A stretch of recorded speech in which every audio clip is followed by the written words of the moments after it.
कम से कम 75 व्यक्तियों के साथ पूरा प्रदेश एक कार्यक्रम मनाने जा रहा है, जय हिंद बॉस, जिसमें हम सुभाष चंद्र बोस जी की जयंती मनाने जा रहे हैं। हर वार्ड में जो हमारे नगर पालिका के और नगर परिषद के जो वार्ड हैं उनमें एक, और हर पंचायत में एक। उस योजना के तहत हर पंचायत में और हर वार्ड में एक कार्यक्रम का आयोजन किया जाएगा। उन कार्यक्रमों के प्रमुख वार्ड वाइज और पंचायत वाइज हमने पूरे जिले में बना दिए हैं। पानीपत में ये कार्यक्रम 175 पंचायतों और 26 पानीपत नगर निगम और 17 समालखा नगर पालिका 43 वार्डों में ये कार्यक्रम का आयोजन किया जाएगा। और इस कार्यक्रम में ये एक सामाजिक कार्यक्रम है। ये उन स्वतंत्रता सेनानियों को श्रद्धांजलि देने का कार्यक्रम है जिनकी कहानियां कभी किसी ने बताई नहीं, जिनकी गाथाएं कभी किसी ने जिनके बारे में चर्चा नहीं करी, जिनकी शहादत के किसी ने गीत नहीं गाए, जो कहीं गुमनामी के अंधेरे में खो गए। इस बार हम सब जनों ने मिलकर पूरे हरियाणा में ऐसी बहुत सारे वीर गाथाओं के बारे में लिखने की कोशिश करी, उन गाथाओं को याद करने की कोशिश करी। परसों 19 तारीख को हांसी में हुकमचंद जैन जी, जिनको उनके घर के बाहर फांसी दे दी गई थी, उनके फकीर चंद जैन, हुकमचंद जैन और मिर्जा बेग 3 लोगों को घर के बाहर ही फांसी दे दी गई थी। और ऐसे बहुत सारी कहानियां इस बार जब हमने ये आज़ादी का अमृत महोत्सव शुरू किया तो ऐसी कहानियां हमारे सामने आई।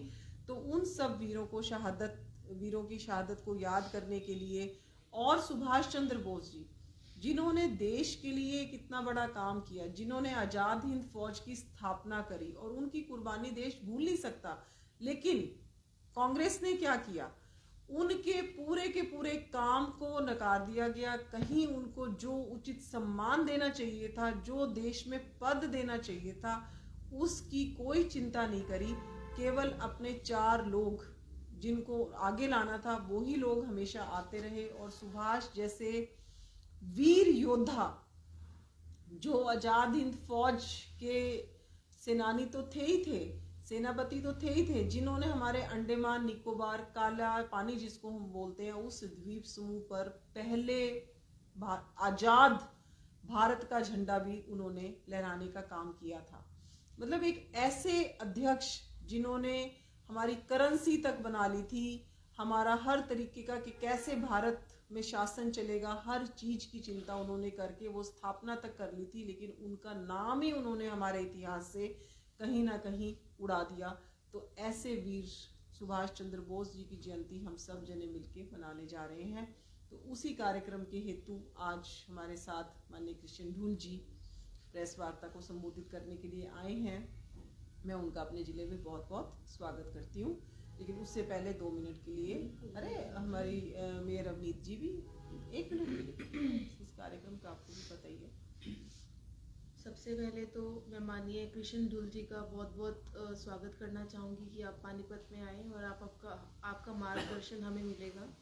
और उनके साथ बैठे हमारे जिला की अध्यक्ष डॉक्टर अर्चना गुप्ता जी और उनकी पूरी टीम यहाँ पर बैठी है। हमारे रविंद्र भाटिया जी हैं, बलविंदर आर्य जी हैं, अनीता चावला जी, मैं सबका नाम शायद नहीं ले पाऊँगी, राणा जी, मैं सबका इस टीम का मैं तो धन्यवाद करना चाहूँगी कि जिन्होंने पानीपत के अंदर भी, जैसे कि अभी आपको बताया अर्चना जी ने, कि पूरे हरियाणा के अंदर इस चीज़ को हम लोग अपने सुभाष चंद्र बोस जी को उनको भावांजलि देंगे। पूरे हरियाणा के अंदर एक ही टाइम रहेगा, सुबह 9:30 से 10:30। एक इतना अच्छा वातावरण पूरे हरियाणा में जो है हमें देखने को मिलेगा। और इस सब चीज़ का जो श्रेय है मैं अपने प्रदेश अध्यक्ष धनखड़ जी को देना चाहूँगी, ओपी धनखड़ जी, जिन्होंने इतनी अच्छी इनकी सोच, जिन्होंने हर जगह पर हर जिले में जो उतारी है।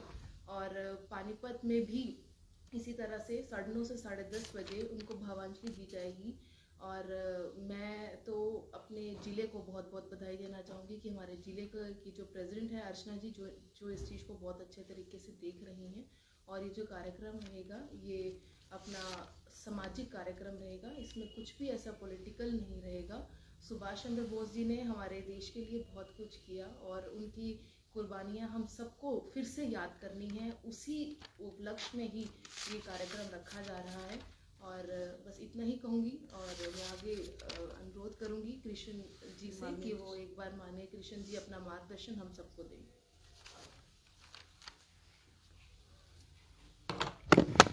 सभी छायाकार पत्रकार बंधुओं को, क्योंकि मैं आपके साथ इस वर्ष में प्रथम बार रूबरू हो रहा हूँ, तो सभी को नववर्ष की, लोहड़ी की, मकर संक्रांति की जो त्यौहार चले गए उन सब की मेरी तरफ से हार्दिक शुभकामनाएं।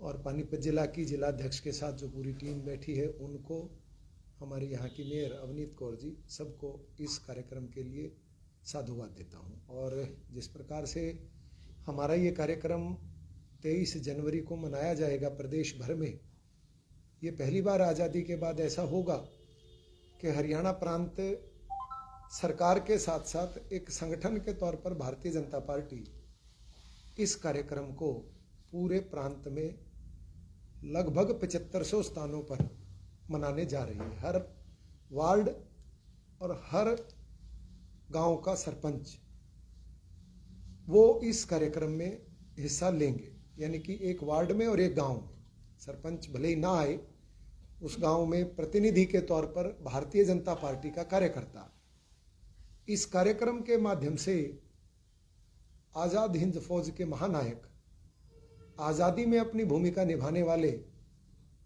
हमारे नेताजी सुभाष चंद्र बोस और उनके साथ लाखों अन्य ऐसे शहीद जिनके नाम की चर्चा नहीं हो पाई और जिनके इतिहास को जानबूझकर कांग्रेस सरकार ने छुपा लिया, उस विषय पर आज की ये प्रेस वार्ता और इसी के निमित्त मैं आप लोगों के बीच आया। जिस प्रकार अभी आज़ादी का तराना 23 जनवरी को सुभाष जी के जन्म पर भारतीय जनता पार्टी का हर कार्यकर्ता गाएगा, तो इसमें करीब करीब पूरे प्रांत में 6.5 लाख लोग इस कार्यक्रम में एक साथ 9:30 बजे से 10:30 बजे तक रहने वाले।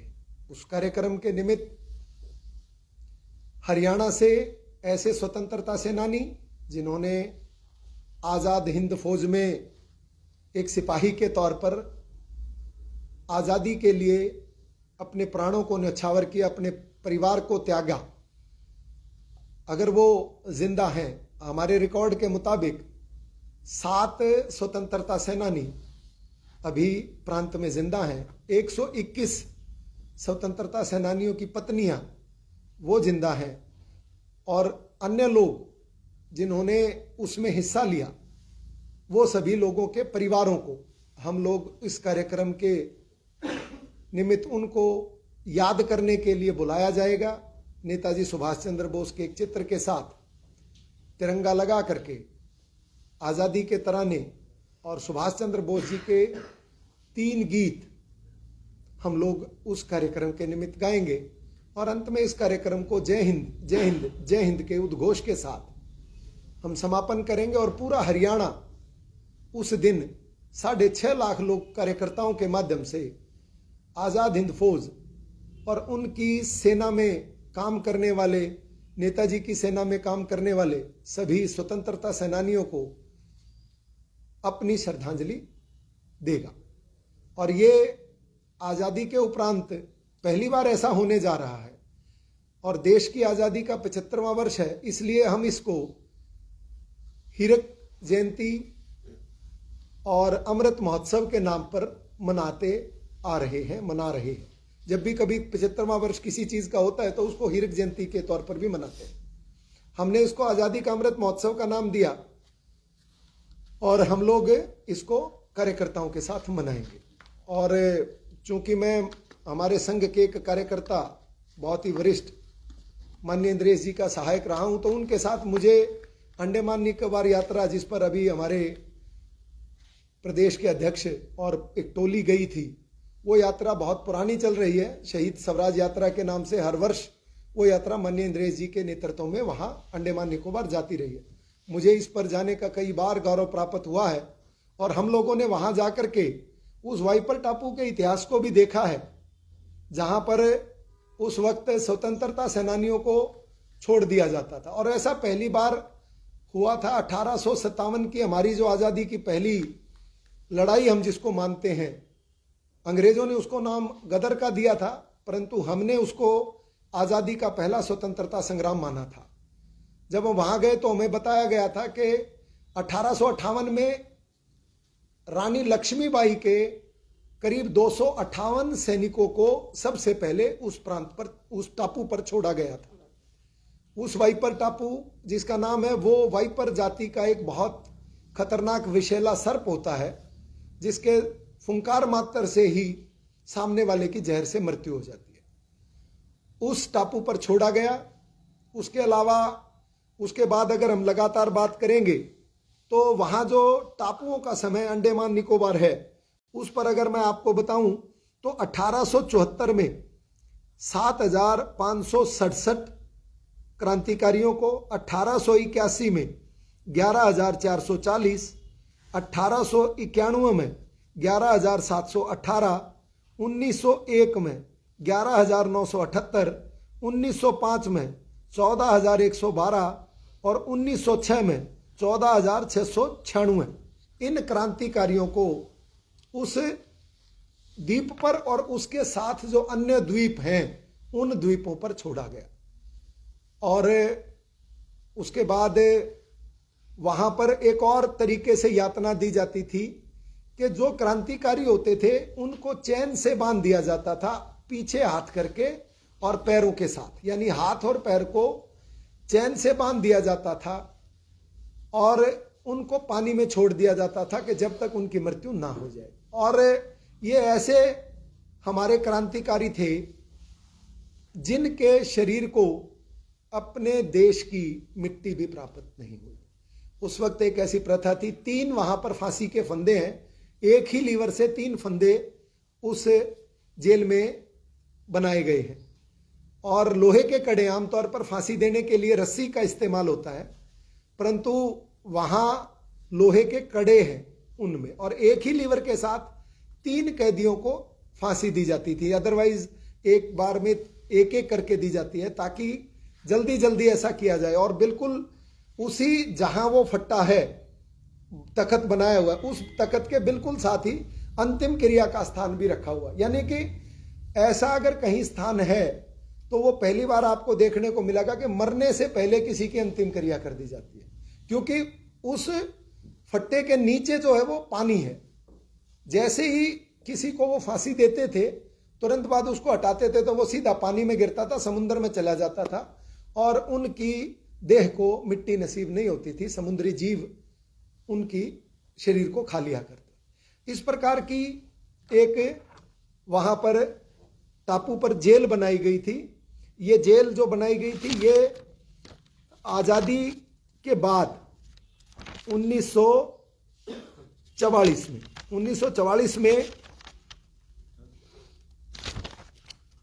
इसको बनाया गया था। और उस अगर जब हम इतिहास की बात करेंगे तो हम लोग ये मानते हैं कि ऊधम सिंह ने जनरल डायर को मारा, ऐसा हमारे इतिहास में हमें पढ़ा गया। यानी कि सबसे बड़े अगर किसी व्यक्ति की हत्या या बदला लेने का प्रयास हमारे क्रांतिकारियों ने किया तो उसमें हम जनरल डायर का नाम देखते हैं। परंतु शेर अली अफरीदी हमारे एक ऐसे क्रांतिकारी रहे जिन्होंने उस वक्त के वायसराय को मारा था। लॉर्ड मेव के तौर पर उस वक्त के जो वायसराय थे उनको उन्होंने मार दिया था। इसका भी इतिहास छुपा लिया गया है। और जो मैंने बताया उसको चैन गैंग जेल बोलते थे। जो मैंने बताया कि जब उनको उनके हाथ और पैर इकट्ठे पीछे बांध दिए जाते थे तो उनको चैन गैंग जेल के नाम से जाना जाता था। और एक और चीज जो मैं कहना चाहता हूं कि जब इतने सारे क्रांतिकारियों को जब वहां फांसी दी गई थी और जब आजाद होने के उपरांत उस वहां पर जहां सावरकर जी को रखा गया था जेल बना दी गई थी कुछ समय बाद उस टापू पर। और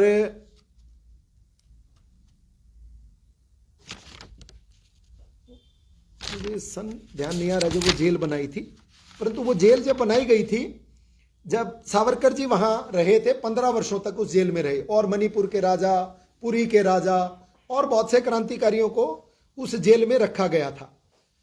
और राष्ट्रीय धरोहर के तौर पर एक डिमांड हुई थी, सरकार जब बनी तो कांग्रेस को, चूंकि हमारे इतने सारे स्वतंत्रता सेनानियों ने सेलुलर जेल में अपनी जिंदगी के वर्षों वर्ष गुजारे थे, यातनाएं सही थी, अपनी बलिदान दिया था, तो हम उम्मीद करते थे कि कांग्रेस की जो सरकार है वो उसको अपनी धरोहर के तौर पर, राष्ट्रीय स्मारक के तौर पर, शहीद स्मारक के तौर पर बनाएगी, परंतु ऐसा नहीं किया। मैं यहाँ कांग्रेस की सिर्फ इस बात की आलोचना करता हूं कि उन्होंने इतिहास के 3 पन्नों में से 2 पन्नों को तो दिखाया कि क्रांतिकारी हुए और कांग्रेस ने बहुत ज्यादा आजादी की लड़ाई में योगदान दिया, परंतु एक पन्ना वो छुपा लिया जिसमें नेताजी सुभाष चंद्र बोस का विशेष तौर पर उल्लेख किया जाता है।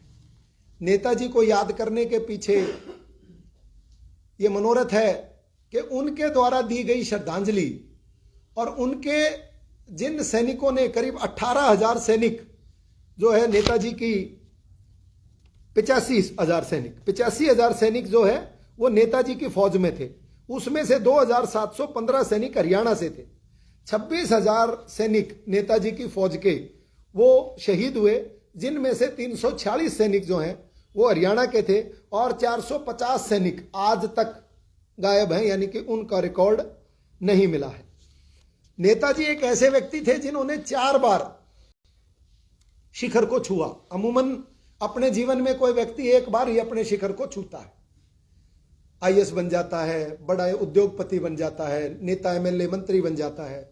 बहुत कम अवसर होते हैं कि इंसान अपने जीवन में 4 बार शिखर को छुए। सबसे पहले वो आईएएस के तौर पर सिलेक्ट हुए, उसके बाद कलकत्ता के मेयर रहे, उसके बाद वो कांग्रेस के यूथ के प्रेसिडेंट बने, उसके बाद वो कांग्रेस के जनरल सेक्रेटरी बने और उसके बाद वो 41 वर्ष की आयु में 1938 में पहली बार जो है वो कांग्रेस के नेशनल जनरल सेक्रेटरी बने। और जब नेशनल जनरल सेक्रेटरी बने तो उन्होंने देखा कि ये जो आंदोलन चल रहा है, ये आंदोलन मिली भगत का आंदोलन है, अंग्रेजों के साथ कांग्रेस मिली हुई है, तालमेल है। तो उनको ये बुरा लगा कि क्रांति की जिस लड़ाई को हम जलाए हुए हैं, लाखों लोग उसमें अपनी आहुतियां दे रहे हैं, और वो एक पार्टी जिसको हम आजादी की पार्टी के तौर पर जानते हैं, वो अंग्रेजों के साथ मिल करके, नूरा कुश्ती खेल करके, तालमेल करके आजादी लेना चाहती है। तो उन्होंने उस बात का विरोध किया और सार्वजनिक स्तर पर बोला। हर साल की तरह अगले साल भी जब जबलपुर में एक बहुत बड़ा उनका कांग्रेस का अधिवेशन हुआ, तो उस वक्त गांधी जी ने उनके विरोध में सीतारमैया को कांग्रेस का कैंडिडेट खड़ा किया। सीतारमैया को 215 और सुभाष चंद्र बोस जी को 1300 मत पड़े। एकमात्र और बहुत बुरी तरह से उन्होंने उस वक्त के अपोजिशन के लीडर को हराया और नेताजी की इस जीत के से आहत होकर, आहत शब्द का इस्तेमाल कर रहा हूं, अदरवाइज तो क्या होता है कि जब भी कोई वर्किंग प्रेसिडेंट जीतता है या तत्कालीन प्रेसिडेंट अगर जीतता है तो अच्छा लगता है कि चलो एक हेल्दी मुकाबला हुआ और उसमें जीत हासिल हुई। लेकिन नेताजी की उस जीत से आहत होकर महात्मा गांधी जी ने उस हार को, अपनी हार स्वीकार किया और उस वक्त के जो 12 डेलीगेट थे जो नेताजी के साथ थे, उन्होंने इस्तीफा दे दिया। और जब नेताजी को वहां लाया गया तो उस वक्त उनकी हालत अच्छी नहीं थी, वो बीमार थे, यानी कि लॉबिंग भी उन्होंने अपने चुनाव के लिए नहीं की थी। और नेताजी इस बात से बड़े आहत, दुखी हुए कि गांधी जी ने उनकी इस जीत पर उनको बधाई ना दे करके अपनी हार के लिए दुहाई दी। नेताजी महात्मा गांधी जी का बहुत आदर करते थे। तो उन्होंने देखा कि जब महात्मा गांधी दुखी हो गए हैं तो उन्होंने अपने पद से त्याग पत्र दे दिया कि ठीक है, अगर संगठन मुझे नहीं अध्यक्ष के तौर पर चाहता तो मैं छोड़ देता हूं। और उन्होंने अपना फॉरवर्ड ब्लॉक बनाया और फॉरवर्ड ब्लॉक बनाने के बाद महात्मा गांधी जी तो उस वक्त खुश हो गए कि चलो एक कांटा निकल गया। लेकिन बोस का जलवा देखने लायक था कि उसके बाद रामपुर में एक जगह पर एक कार्यक्रम था उस जगह पर सेम दिन महात्मा गांधी जी का भी कार्यक्रम था। नेताजी सुबह 10 बजे रामपुर पहुंचे, महात्मा गांधी जी भी पहुंचे तो उनको बताया कि आज 2 कार्यक्रम है। तो गांधी जी ने पूछा दूसरा कार्यक्रम किसका है, तो उन्होंने कहा कि नेताजी का है। कितने बजे का समय, कि 5 बजे का। और बोले अपना भी 5 का ही है। तो नेताजी की इस बात को देख करके कि आज ही कार्यक्रम कर रहे हैं, महात्मा गांधी जी घबरा गए। ये शब्द मैं इसलिए कह रहा हूं, ये रिकॉर्ड में बहुत सारी चीजें नहीं है, धर्मवीर गौड़ है कि उन्होंने किताब लिखी है, उसमें इन चीजों का जिक्र है।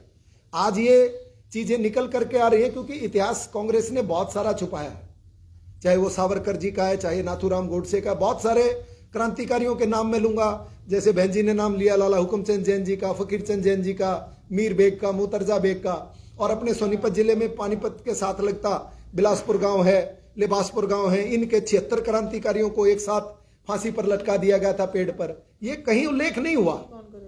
तो जैसे ही उनको यह पता चला कि 5 बजे तो सामूहिक कार्यक्रम है, तो उन्होंने कहा एक कागज लाओ, पेन लाओ, और नेताजी को पत्र लिखा कि प्रिय सुभाष, मैं चाहता हूं कि आप अपने कार्यक्रम में थोड़ा सा बदलाव करें और अपनी सभा पहले कर लें। जब यह पत्रक पहुंचा तो 2:30 बज चुके थे।